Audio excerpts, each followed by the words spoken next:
অসমে অঙ্গনবাদী কর্মী সহায়িকার অসহযোগ প্রতিবাদের কার্যসূচি। মন্ত্রী যদি 1 লক্ষ টাকা বেতন পাচ্ছে, আমরা কেন পাব না? সরকার মহিলা স্বাবলম্বীকরণের কথা বলছে, কিন্তু আমি কি মহিলা না নাকি? আমাদের কি পরিবার নেই নাকি? 6,000 টাকা দিয়ে একটি পরিবার চলতে পারে নাকি? যদি পারে, তবে আমাদের দেখাক কোন বাজার আছে যেই বাজারে এই টাকা দিয়ে পরিবার চলবে। একদিকে এতটাই মূল্যবৃদ্ধি, 15 ফেব্রুয়ারি তারিখ থেকে সঞ্চালকদের প্রস্তাব মতে বেতন বৃদ্ধির কার্যকারী করার দাবিতে ধারাবাহিকভাবে রাজ্য জুড়ে অসহযোগ কার্যসূচি রূপায়ণ করা হয়েছে। অঙ্গনবাদী কর্মী সহায়িকা উক্ত কার্যসূচির অংশ হিসাবে আজ তেজপুরে বয়োজ্যেষ্ঠ ও শিশু উন্নয়নের প্রকল্পের আধিকারিক এবং কার্যালয়ের অসম রাজ্যের অঙ্গনবাদী কর্মী সহায়িকা সংস্থা ও জ্যেষ্ঠ প্রকল্প সমিতির উদ্যোগে এই প্রতিবাদ কার্যসূচি রূপায়ণ করা হয়। তাদের দাবি, অঙ্গনবাদী কর্মী সহায়িকার নিয়মিত কর্মচারী হিসাবে স্বীকৃতি দিতে হবে। সরকার প্রতিশ্রুতি মতে কর্মী সহায়িকাদের 11,000 টাকা বেতন প্রদান করতে হবে, পাশাপাশি গ্র্যাচুইটি প্রদান করতে হবে ইত্যাদি এই সকল দাবি নিয়ে অঙ্গনবাদী কর্মী সহায়িকারা প্রকাশ করলেন। এই সম্পর্কে অসম রাজ্যের অঙ্গনবাদী কর্মী সহায়িকা সংস্থা এবং জ্যেষ্ঠ প্রকল্প সমিতি ও শোনিতপুর জেলার সমিতির উপদেষ্টা রাজু বরা ও অসম রাজ্যের অঙ্গনবাদী কর্মী সহায়িকা সংস্থার সভানেত্রী আসমা খাতুন সকলে মিলে বিভিন্ন প্রতিবাদের স্লোগান দিয়ে প্রতিবাদ সাব্যস্ত করেন। পাশাপাশি অঙ্গনবাদী কর্মী সহায়িকারা সরকারকে জানিয়েছেন, তাদের যদি এ সমস্ত দাবি না মানে তাহলে তারা ভোট বর্জন করবে বলে হুঙ্কার দেয়। গুয়াহাটি থেকে স্বপ্না দত্তের রিপোর্ট, বিগ নিউজ 24x7। কম মানে আমি দীর্ঘদিনীয় আন্দোলন, বহুদিন ধরে আন্দোলন কৰি আছোঁ, কিন্তু চৰকাৰে এই চৰকাৰখনে আমাক আস্থা দিয়ে আছে। আন্দোলন উঠাই লওঁ, আন্দোলন আমি উঠাই লোৱাৰ পাছত তেওঁলোকে আমাক মাতে, আমাৰ ৰাজ্যিক বিষয়ববীয়াসকলক মাতি পেলাই তেওঁলোকে মানে কিবা কিবি হেৰি কৰে আৰু তাৰপিছত আমি এই যে আন্দোলন কৰি প্ৰস্তাৱবিলাক তেওঁলোকে লয়, প্ৰস্তাৱ মানি নলয়। তাৰপিছত এই যোৱা 3 অক্টোবৰৰ পৰা যিটো আমাৰ সহযোগ আন্দোলন লোৱা হৈছিলে, 19 অক্টোবৰ তাৰিখে সঞ্চালকালয়ে আমাক ৰাজ্যিক বিষয়ববীয়াসকলক মাতি নি পেলাই ক'লে, আপোনালোকে আন্দোলন স্থগিত কৰক, আমি কিবা এটা ব্যৱস্থা আপোনালোকৰ হ'ব, আপোনালোকৰ ভাল দিন আহি আছে। তাৰপিছত 19 অক্টোবৰ তাৰিখৰ প্ৰস্তাৱ যিটো সঞ্চালকালয়ে আমাৰ হেৰিয়াত চৰকাৰলৈ প্ৰেৰণ কৰিলে, চৰকাৰে জবাব দিয়া নাই। গতিকে সেইবাবে আমি আজি ৰাজপথত নামি আহিছোঁ। আন্দোলনৰ কাৰ্যসূচী মানে কাৰ্যালয়ৰ তলাবন্ধ কৰাৰো আমি বাধ্য হৈছোঁ।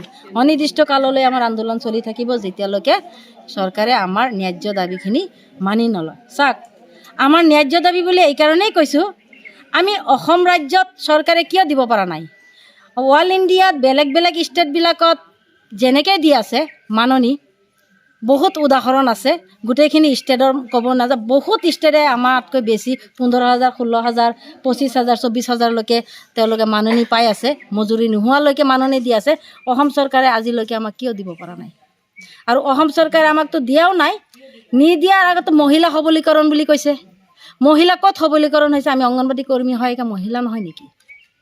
আপুনি চাওক, এগৰাকী সহায়িকাক আপোনালোকে সোধক, আজি সহায়িকাই 3,200 টকা মাননি পায়। এই 3,200 টকা মাননি মই ভাবোঁ এজন মিনিষ্টাৰ MLAৰ দিনৰ এটা পানৰ খৰচ নহয়, আমি এই 3,200 টকাৰে এগৰাকী সহায়িকা আৰু 6,500 টকাৰে এগৰাকী কৰ্মীয়ে আমি কেনেকৈ আজিৰ ইমান দাম থকা বজাৰখনত কেনেকৈ বজাৰ কৰি ল'ৰা ছোৱালীক আমি পোহপাল কৰোঁ? আমি নিজৰ ল'ৰা ছোৱালীক ভাল শিক্ষা দিব পৰা নাই। ভাল মানে যি মনৰ ইচ্ছা মতে আমি একো কৰিব পৰা নাই। নিজেওতো আমি ভুগিছোঁৱেই বেমাৰৰ ফালৰ পৰা, আৰু যি কামৰ হেঁচা। আমি যদি স্বেচ্ছাসেৱিকা, গতিকে আমি স্বেচ্ছাসেৱিকাৰ এটা সীমা থাকে কামৰ। আমিতো ডিউটি কৰিছোঁ, আমি অৰ্ডাৰত কাম কৰিছোঁ। আমি স্বেচ্ছাসেৱিকাই 4 ঘণ্টা কাম কৰিবলৈ আমি ৰাতিলৈকে কাম কৰিছোঁ, দিনৰ পৰা আৰম্ভ কৰি। কিন্তু চৰকাৰে আমাৰ ফালে চোৱা নাই। আমাক কি বুলি আমাক মানে ভাবিছে, বেয়া পাইছে, আমাৰ জবাব লাগে। আমি কি বেয়া কামটো কৰিছোঁ? আমাৰ এই দাবীসমূহ ইয়াৰ পিছত আমাৰ চূড়ান্ত সিদ্ধান্ত এইটোৱেই, আমাৰ দাবীখিনি অতি সোনকালে চৰকাৰে মানি লওক। আমাৰ মজুৰি দিব লাগে। মজুৰি নিদিয়ালৈকে আমাৰ অংগনবাড়ী কৰ্মী সহায়িকাক মানে 12,000 টকা মাননি প্ৰদান কৰিব লাগে। মিনি অংগনবাড়ী কৰ্মীকো তেনেকুৱা সুবিধা দিব লাগে। যদি এই চৰকাৰৰ দিনত নহয়, আগন্তুক নিৰ্বাচনত আমি চূড়ান্ত সিদ্ধান্ত লৈছোঁ, আমাৰ গোটেই অসমখনত 1,21,000 অংগনবাড়ী কৰ্মী সহায়িকা একেলগে পৰিয়ালবৰ্গ লৈ পেলাই আমি ভোট বৰ্জন কৰিম। আন্দোলনৰ একমাত্ৰ উদ্দেশ্য হৈছে 19 অক্টোবৰত আমাৰ মাননীয় সঞ্চালক মহোদয়ে আমাৰ কৰ্মীসকলক 12,000, সহায়িকাসকলক 7,000, মিনি অংগনবাড়ী কৰ্মীসকলক 10,000 দিম বুলি প্ৰস্তাৱ আগবঢ়াই সেই প্ৰপ'জেল আমাৰ সদনত আমাক পঠালে।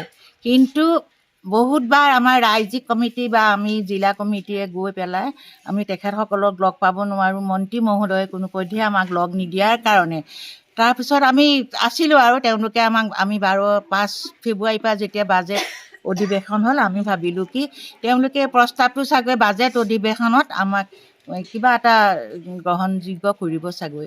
কিন্তু 5 তাৰিখৰ পৰা 12 ফেব্ৰুৱাৰীলৈকৈ আমাৰ কোনো এটা আমাৰ অংগনবাড়ী কৰ্মী সহায়িকাৰ দৰমহা বা পাৰিতোষিকটো বঢ়াৰ কাৰণে কোনো এটা নাম উল্লেখ নকৰিলে। তেওঁলোকে এটাই উল্লেখ কৰিলে যে 5,000 মানে অংগনবাড়ী 5,000 চেণ্টাৰ দিব, সেই চেণ্টাৰটো 25 লাখ টকীয়া হ'ব আৰু গাঁথনিটো ভাল কৰিব, কিবাকিবি মহিলাসকলক ৰূপায়ণ কৰিব, সবলীকৰণ কৰিব, লাখপতীয়া বাইদেউ বনাব। কিন্তু আমি যে এই অংগনবাড়ী কৰ্মী সহায়িকাসকল মানে আমি মহিলা নহয়, অংগনবাড়ী কৰ্মী সহায়িকাসকলক তেওঁলোকে মহিলা বুলি ধৰা নাই।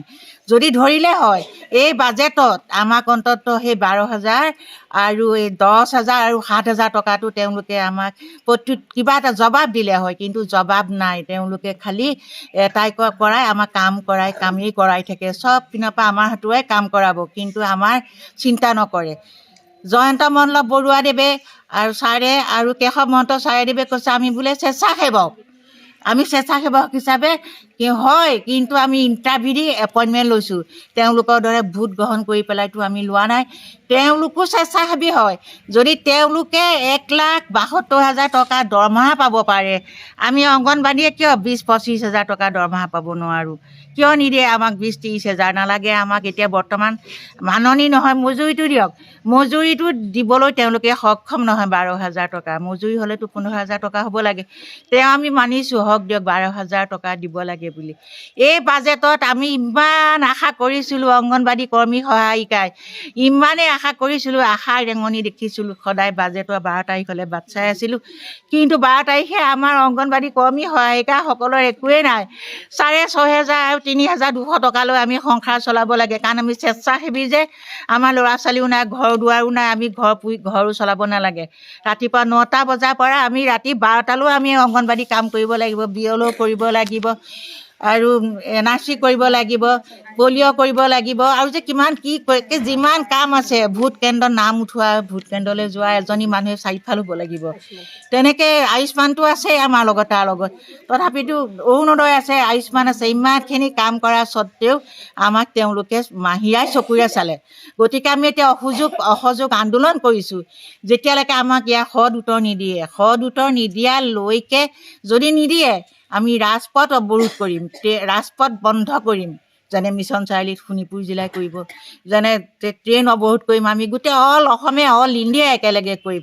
তাৰোপৰি আৰু এটা কথা আছে, আমি উপায়টো কৰা নাই। হেংদান আছে, কিন্তু লোৱা নাই। এতিয়া আমি হেংদান ল'ব সময় হৈছে।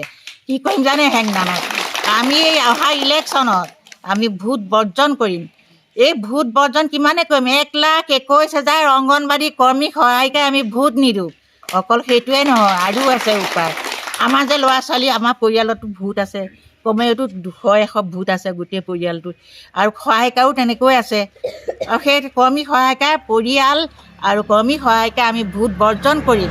আৰু তাৰ উপৰিও আৰু চাওক এটা কথা, সেই আমি যদি কৰ্মী সহায়িকাৰ পৰিয়াল যদি ভোট বৰ্জন কৰিবলৈ বাধ্য কৰাব পাৰোঁ, গোটেই গাঁওখনকো বাধ্য কৰাবলৈ আমি বাধ্য হ'বই লাগিব। আমি তাতকৈনো আৰু কি কৰিব লাগিব আমি চৰকাৰ, আৰু এই চৰকাৰ নিপাত যাওক, এই চৰকাৰ নিপাত যাবই, ধ্বংস হ'ব এই চৰকাৰ।